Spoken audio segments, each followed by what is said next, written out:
오늘 우리에게 주신 하나님 말씀은 여호수아 24장입니다. 여호수아 24장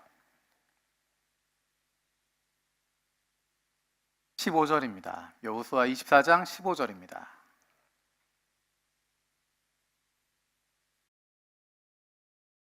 우리 한 목소리로 함께 읽겠습니다. 시작.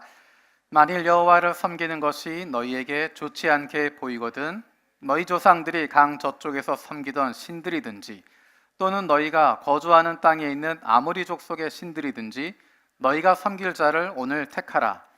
오직 나와 내 집은 여호와를 섬기겠노라 하니. 아멘.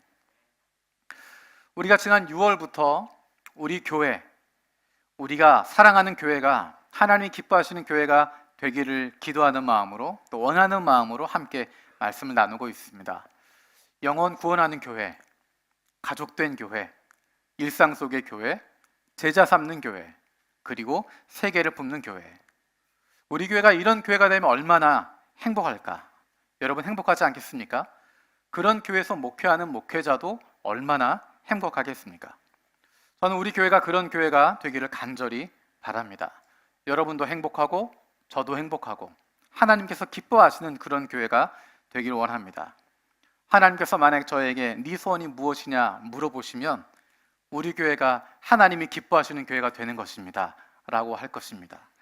또 하나님께서 두 번째 네 소원이 무엇이냐 물어보시면 우리 교회가 하나님이 기뻐하시는 교회가 되어서 우리 모두가 행복한 교회가 되었으면 좋겠습니다.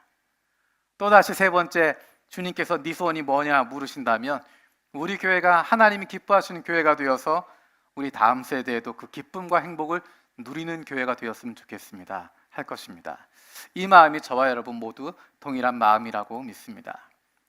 우리가 지난 2주 동안은 예배와 선교에 대한 말씀을 같이 나누었습니다. 하나님께서 두 종류의 사람들을 찾고 계신다. 하나님께 영과 진리로 예배하는 사람들, 그리고 잃어버린 영혼들을 찾고 계신다.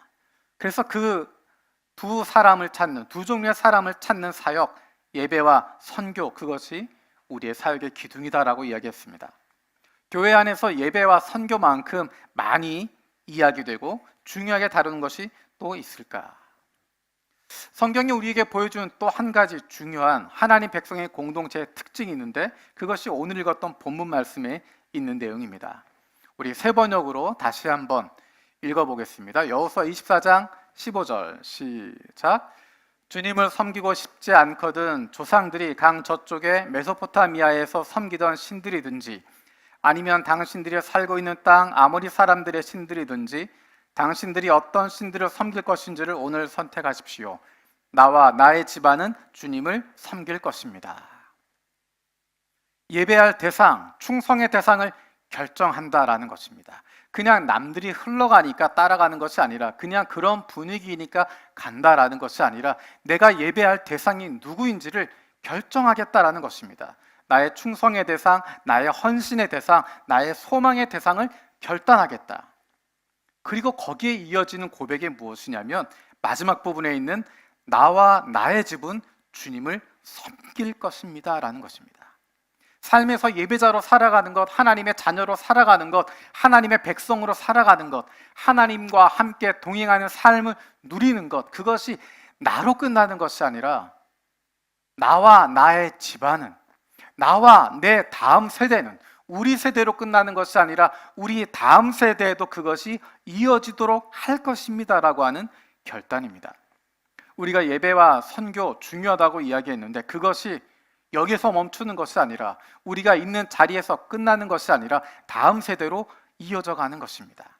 하나님의 공동체는 우리 세대에서 끝나는 것이 아니라 다음 세대로 연결되는 것입니다. 그래서 하나님은 끊임없이 말씀하시고 끊임없이 가르치시고 끊임없이 훈련하시는 것입니다. 삶을 통해서 배우게 되는 것입니다.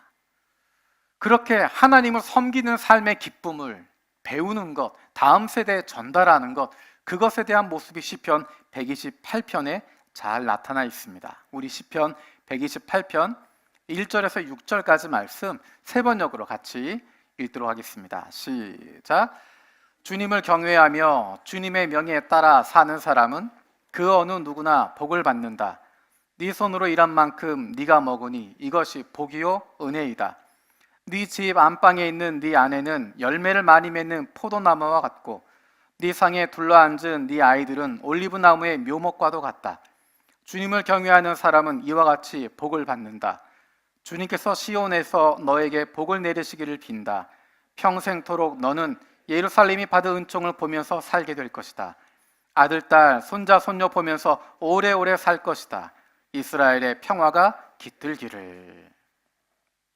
오늘 2절 말씀에 보면 네가 복되고 형통한다 라고 이야기하고 있습니다. 이것이 복이요 은혜다. 개역개정에 보면 네가 복되고 형통한다 라고 이야기합니다. 우리가 살아가고 있는 삶, 하나님을 믿는 사람들의 삶, 그것을 복되고 형통하다라고 이야기하는데 그것이 어떤 삶의 모습인가? 1절 말씀에서 이렇게 이야기합니다. 주님을 경외하며 주님의 명에 따라 사는 사람, 그 사람이 복되다라고 이야기합니다. 주님을 경외하는 사람, 하나님을 경외하는 사람, 그분을 두려워할 줄 아는 사람, 그분의 명령에 따라가 살아가는 사람, 그 사람이 복되다라고 이야기합니다. 우리가 주의해야 할 것은 주님을 경외한다라고 하는 것은 주님을 무서워한다라는 것과는 전혀 다른 것입니다. 주님의 명을 따른다라고 하는 것은 강제에 의해서 따라간다라고 하는 것을 말하는 것이 아닙니다. 주님을 경외하고 그분의 명을 따른다고 하는 것은 그분을 신뢰하기 때문에 하나님이 절대자이심을 신뢰하기 때문에 그분을 믿기 때문에 그분의 말씀에 순종한다는 것입니다. 맹종하는 것이 아니고 끌려가는 것이 아니고 억지로 죽지 못해 하는 것이 아니라 하나님이 어떤 분이신지 알기 때문에 때로는 내 마음에 이해가 되지 않아도 때로는 내 마음에 맞지 않아도 하나님이 어떤 분인지 알고 있기 때문에 그분의 명령에 순종할 줄 안다는 것입니다. 하나님이 어떤 분이신지를 알면 내가 어떤 존재인지를 알 수 있습니다. 내 한계를 알고 하나님을 인정하고 그분을 의지할 수 있는 사람, 그 사람이 바로 하나님을 경외하고 그분의 명에 따라 살아가는 사람입니다. 이런 사람이야말로 복받은 사람이다 라고 이야기합니다. 시편 127편에는 그 복받은 모습이 어떤 것인지를 보여주고 있습니다. 시편 127편 1절, 2절 말씀 같이 읽겠습니다. 시작. 주님께서 집을 세우지 아니하시면 집을 세우는 사람의 수고가 헛되며 주님께서 성을 지키지 아니하시면 파수꾼에 깨어 있음이 헛된 일이다. 일찍 일어나고 늦게 눕는 것, 먹고 살려고 애써 수고하는 모든 일이 헛된 일이다. 진실로 주님께서는 사랑하시는 사람에게 그가 잠을 자는 동안에도 복을 주신다. 이 구절을 읽으면 고개가 끄덕끄덕 하게 됩니다. 그런데 주님께서 집을 세우지 않으시면 집을 세우는 것이 헛수고고 주님께서 성을 지키시지 않으시면 지키려고 하는 노력이 헛되다고 한다면 아무리 새벽까지 한밤까지 새벽부터 한밤까지 애쓰고 수고해도 그 노력이 헛수고가 되고 만다면 어떤 생각을 하게 될까? 이 시편에서 이야기하고자 하는 바는 헛되다라는 것이 아니라 의미 없다라는 것이 아니라 그러므로 하나님께서 책임지신다라는 것입니다. 하나님께서 책임지시기 때문에 하나님께서 사랑하는 사람들 하나님께서 책임지시기 때문에 걱정할 필요가 없다는 것입니다. 나의 능력이나 수고 때문이 아니라 하나님이 나와 함께 하시기 때문에 일의 결과를 하나님께 맡길 수 있다는 것입니다. 내가 집을 짓지만 최선을 다해서 집을 짓지만 하나님이 세우실 것 믿고 확신하기 때문에 평안을 누릴 수 있습니다. 내가 성을 지키지만 최선을 다해서 성을 지키고 있지만 성을 지키시는 분이 하나님이시고 하나님이 지켜주신다고 하는 것 믿기 때문에 평안함을 가질 수 있습니다. 내가 새벽부터 한밤까지 수고하고 애쓰지만 하나님이 나와 함께 하시는 것 믿기 때문에 내가 그 수고한 것이 헛되지 않다는 것 아는 것이고 그로 말미암은 평안을 누릴 수 있는 것입니다. 하나님이 나와 함께 하심을 믿고 있기 때문에 내가 해야 하는 것들, 내가 할 수 있는 것들은 최선을 다하지만 그 다음은 하나님께서 하실 것을 기대하는 것입니다. 그래서 참된 평안을 누릴 수 있는 것입니다. 127편 2절의 뒷부분을 이렇게도 번역할 수 있습니다. 주님께서는 사랑하시는 자에게 잠을 주신다. 주님께서는 사랑하시는 자에게 잠을 주신다. 아무리 힘들고 어려운 상황이 있어도, 근심 걱정이 있어도 하나님께서 그와 함께 하시기 때문에 그가 평안히 잘 수 있도록 하신다. 그가 자는 동안에도 그가 아무 일 하지 않지만 하나님께서 그의 길을 보호하시고 인도하시고 그와 함께 하신다. 하나님께서 주시는 복과 형통이 어떤 것인가?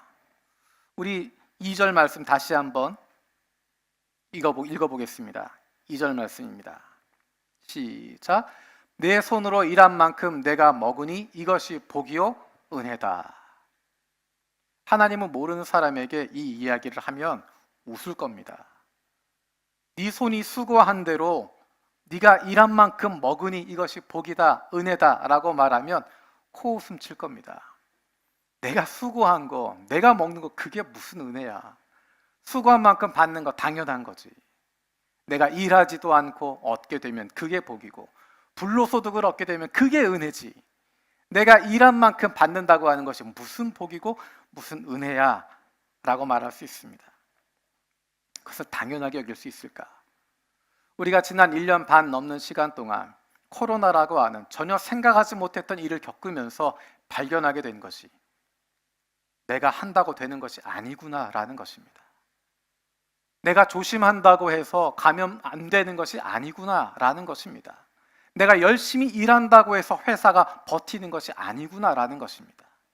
내가 수고한 대로 얻을 수 있다고 하는 것이 얼마나 큰 복인가 하는 것들을 발견하게 됩니다. 일할 수 있는 기회를 갖는다고 하는 것 자체가, 할 수 있는 능력을 갖는다고 하는 것 자체가 얼마나 감사한 일인가. 그리고 그것에 대한 대가를 받을 수 있다고 하는 것이 얼마나 감사한 일인가. 주님께서 가르쳐 주신 기도 가운데 이 구절이 있습니다. 오늘 우리에게 일용할 양식을 주시옵고. 매일마다 우리의 삶을 인도하시고 우리의 인생을 책임져 주시는 하나님을 경험할 수 있다고 하는 것이 얼마나 큰 복인지 모릅니다. 날마다 우리의 삶의 필요를 채워주시는 그 하나님을 의지하는 삶을 살아가는 것, 매일마다 하나님이 함께하지 않으면, 하나님이 공급해 주시지 않으면, 하나님께서 힘을 주시지 않으면 내가 견딜 수 없는 존재라고 하는 것, 인정하게 된다고 하는 것, 그것이 바로 하나님의 백성이 가질 수 있는 복이요 은혜입니다. 출애굽한 이스라엘 백성들은 광야에서 만나를 먹었습니다. 그들이 수고한 것 아니지만 매일 아침마다 그들에게 만나가 주어졌고 그것을 거두어 먹었습니다. 그들이 수고해서 얻어낸 것이 아니라 하나님이 공급해 주시는 것이고, 하나님이 날마다 그들의 생명을 채워주신 것입니다. 하나님께서 우리의 날마다의 삶을 인도해 주시고 공급해 주십니다. 하나님이 나의 공급자가 되시고 여호와 이레의 하나님을 고백하는 삶을 살아가게 되는 것입니다. 그것이 바로 복입니다. 성경에서 말하는 형통이라고 하는 것이 어떤 것일까?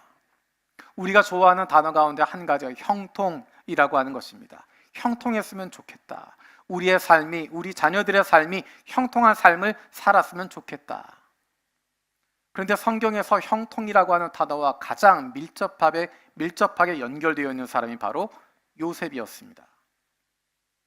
요셉이 총리가 된 이후에 형통했다라는 이야기보다 총리가 되기 이전에 형통했다라는 구절이 훨씬 더 많이 등장합니다. 요셉이 노예 생활하고 있었을 때, 감옥에 있었을 때 가장 어려운 순간에 반복적으로 등장하는 단어가 바로 형통이라는 것입니다. 우리가 생각하는 대로 형통해졌으면 좋겠는데 상황은 더 어려워지고 더 힘들어졌습니다. 상황은 더 어려워지고 더 힘들어지는데 그때마다 하나님께서 함께 하셨습니다.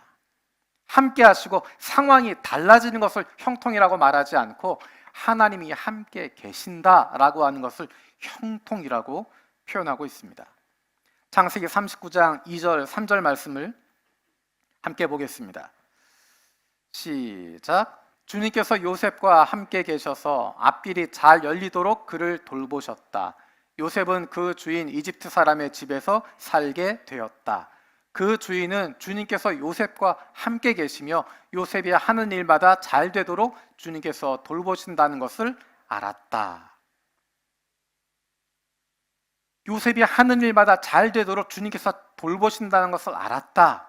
그 이야기를 개역개정에서는 주님께서 그의 범사에 형통하게 하심을 보았다라고 이야기합니다. 하나님께서 그를 돌보셨다라고 하는 표현을 형통했다라고 이야기합니다. 자, 이 구절을 보면 이제 노예가 되었던 요셉의 인생이 풀릴 것 같은데, 그는 우리가 잘 아는 것처럼 모함에 빠지게 되고 감옥에 들어가게 됩니다. 그때 구절이 39장 23절입니다. 이렇게 이야기합니다. 간수장은 요셉에게 모든 일을 맡기고 아무것도 간섭하지 않았다. 그렇게 된 것은 주님께서 요셉과 함께 계시기 때문이며 주님께서 요셉을 돌보셔서 그가 하는 일은 무엇이나 다 잘되게 해주셨기 때문이다. 개역개정에는 여호와께서 그를 범사에 형통하게 하셨더라. 그를 범사에 형통하게 하셨는데, 그가 모든 일이 다 잘되게 하셨는데 지금 그는 감옥에 갇혔습니다. 노예 신분일 때도 형통하게 하신다, 모든 일이 잘되게 하신다 말씀하셨는데 이제 그가 감옥에 들어가는 상황까지 가게 됩니다. 우리의 현실에서는 내 기준으로 봤을 때는 이해할 수 없는 내용입니다. 하지만 나를 사랑하신 하나님을 신뢰하게 되는 것입니다. 내가 원하는 답에 집착하는 것이 아니라 하나님이 말씀에 순종하는 것입니다. 우리는 내 눈에 보이는 것, 내 기준에 맞는 것, 내가 이해할 수 있는 상황, 그것을 통해서 판단합니다. 그리고 그것이 복이라고 생각하고 그것이 형통이라고 생각합니다. 하지만 하나님은 내가 볼 수 없는 것을 보고 계시고 내가 알 수 없는 걸음을 알고 계시기 때문에 우리의 생각과는 다르게 인도하십니다. 눈에 보이는 것을 따라가는 것이 형통이 아니라 우리를 인도하시는 하나님과 함께하는 것이 형통입니다. 축구 좋아하시죠? 축구를 잘하는 사람과 못하는 사람의 가장 큰 차이점이 무엇을 따라가느냐 하는 것입니다. 축구 못하는 사람이 열심히 쫓아다닙니다. 열심히 공을 쫓아다닙니다. 절대로 공을 잡지 못합니다. 축구 잘하는 사람은 공을 쫓아다니는 것이 아니라 사람을 따라다닙니다. 왜냐하면 그 공은 사람에게 오기 때문입니다. 우리는 복을 따라다니는 사람이 아니라 복을 주시는 하나님께 붙어있는 사람들입니다. 하나님의 공동체의 특징은 그 복이 그 세대만 머무는 것이 아니라 그 다음 세대로 연결된다는 것입니다. 조금 전에 읽었던 시편 128편 3절 4절에서는 이렇게 이야기합니다. 네 집 안방에 있는 네 아내는 열매를 많이 맺는 포도나무와 같고 내 상에 둘러앉은 내 아이들은 올리브나무의 묘목과도 같다. 주님을 경외하는 사람은 이와 같이 복을 받는다. 자녀들을 이야기하면서 올리브나무로 이야기합니다. 감람나무라고 부르는 나무입니다. 이 나무는 특별한 성격을 갖고 있습니다. 우리가 잘 아는 것처럼 구약 성경에서 노아의 홍수, 노아가 내보냈던 비둘기가 가지고 온 나무가 바로 올리브나무 가지였습니다. 갈릴리에 있는 한 올리브나무는 알렉산더 대왕이 페르시아 제국을 정복했을 때 주전 330년부터 생존해 있었다고 합니다. 2300년이 훨씬 넘게 살아 있습니다. 예루살렘에 있는 겟세마네 동산에 있는 나무들도 수령이 1000년이 넘는 나무들이 많이 있다고 합니다. 올리브 나무는 처음에 성장이 늦습니다. 한 14년, 15년 지나야 열매를 맺기 시작한다고 합니다. 그런데 놀라운 것은 그 나무는 200년 넘게 성장합니다. 올리브 열매를 통해서 많은 풍성함을 나누어 줍니다. 우리의 자녀들이 올리브 나무처럼 자라나게 되길 원합니다. 나만 잘 지내게 되는 것이 아니라 다른 사람에게 풍요함을 나누어 줄 수 있는 복을 나누어 줄 수 있는 모습이 되었으면 좋겠습니다. 그 올리브 같은 자녀들을 바라보는 부모의 마음이 6절에 담겨져 있습니다. 6절은 이렇게 이야기합니다. 아들, 딸, 손자, 손녀 보면서 오래오래 살 것이다. 이스라엘의 평화가 깃들기를. 장수한다는 것을 이야기하는 것이 아닙니다. 자녀들을 많이 낳을 것이다라는 것을 이야기하는 것이 아닙니다. 신앙이 하나님의 자녀의 복이 그 다음 세대로 이어지는 것을 보게 된다는 것입니다. 부모로서 가지는 가장 큰 사명은 자녀들에게 신앙을 전수하는 것입니다. 자녀들이 좋은 직장을 가지고 좋은 결혼을 하는 것, 그것보다 훨씬 더 큰 기쁨을 갖게 되는 것은 그 자녀들이 믿음으로 자라는 것을 보는 것입니다.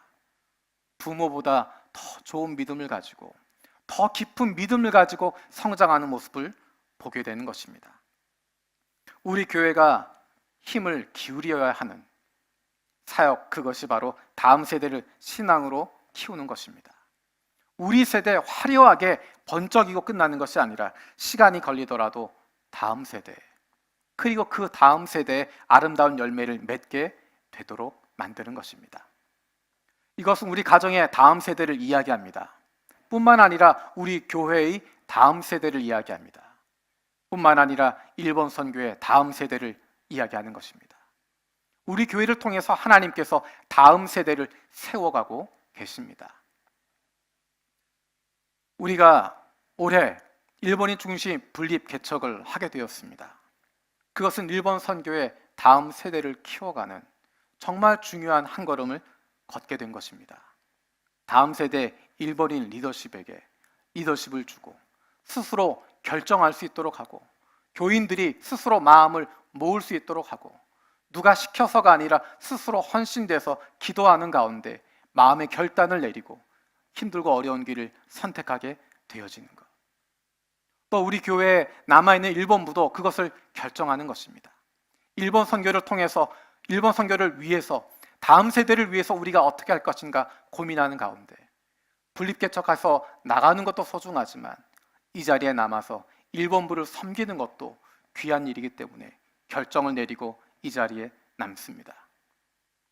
우리가 시키지 않습니다. 다른 사람이 시키는 것이 아니라, 다른 교역자가 명령하는 것이 아니라 스스로 기도하고 고민하고 마음을 나누고 하는 가운데 결정하게 됩니다. 일본부, 중국부 교역자들을 중심으로 해서, 재직들을 중심으로 해서 일본부와 중국부가 움직이고 있습니다. 그 안에서 함께 기도하며 결정하고 고민하고 나아갑니다. 어쩌면 한국인들이 한번 이야기해주고 한국부 목사가 이렇게 해라 라고 이야기해서 빨리 될 것 같지만 시간이 2배, 3배, 때로는 기대했던 것보다 몇 달, 몇 년이 더 걸리는 것 같아도 그러한 시간을 통해서 리더십을 세워가는 것이고, 믿음의 다음 세대가, 일본 선교의 다음 세대가 훈련되어지고 세워지게 되는 것입니다. 하나님께서 우리 교회를 통해서 지난 30년 동안 이루어가고 계시는 것이 다음 세대를 세워가는 과정들입니다. 하나님을 경외하고 그 길을 따르는 사람들, 그로 말미암아 약속하신 하나님의 복과 형통을 누리며 살아갈 수 있는 저와 여러분들, 그리고 우리의 다음 세대 되어지길 원합니다. 우리는 우리 앞 세대로부터 신앙을 물려받았습니다.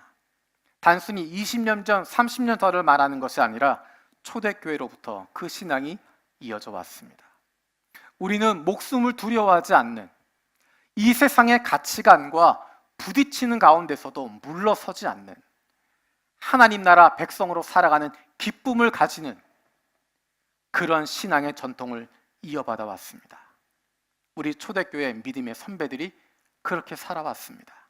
세상을 거스를 수 있는, 그리고 세상을 뒤집을 수 있는, 세상을 변화시키는 삶을 살아왔습니다. 신앙은 다음 세대에 물려주는 중요한 것 중에 한 가지가 바로 성찬식입니다. 초대교회에서 했던 그 성찬의 전통을 2000년이 지난 지금도 우리가 이어받고 있고, 그 성찬을 함께 거행할 때마다 우리의 믿음의 선배들이 했던 그 성찬을 기억하는 것이고, 그 성찬을 대하며 나를 살려주신, 나에게 생명 주신 예수 그리스도를 만나고 그분으로 말미암아 감격하게 되었던 우리의 믿음의 선배들, 우리 앞세대의 믿음을 이어받는 것이고, 우리가 그 기쁨을, 그 하나님의 자녀됨을 우리의 다음 세대에도 물려주게 되는 것입니다. 오늘 성찬식을 통해서 그 은혜를 함께 기억하게 되기를 원합니다.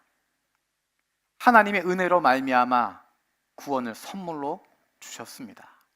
아무도 자랑하지 못하게 하시려고 우리에게 선물로 주신 것입니다. 오늘 성찬을 통해서 우리의 마음을 새롭게 하고 결단하고 다시 은혜로, 다시 복음으로, 다시 결단의 자리로 돌아갈 수 있는, 그래서 우리의 다음 세대에도 이 신앙 이어줄 수 있는 저와 여러분들 되었으면 좋겠습니다. 기도하겠습니다. 살아계신 아버지 하나님, 감사드립니다. 예수 그리스도로 말미암은 구원을 얻게 하시고 그 신앙이, 그 믿음이 우리의 선배들로부터 우리에게도 이어지게 하심을 감사드립니다. 하나님, 우리가 누리고 있는 이 하나님 나라의 기쁨, 하나님 자녀의 복됨을 우리의 다음 세대에도 이어줄 수 있게 하여 주시옵소서. 우리 가정의 다음 세대에게, 우리 교회의 다음 세대에게, 일본 선교의 다음 세대에게 그 신앙을 물려줄 수 있고, 세대가 지나갈수록 더 큰 기쁨과 즐거움을 누릴 수 있도록 주님이 기뻐하시는 믿음의 사람들 되게 하여 주시옵소서. 감사드리고 예수님의 이름으로 기도드립니다. 아멘.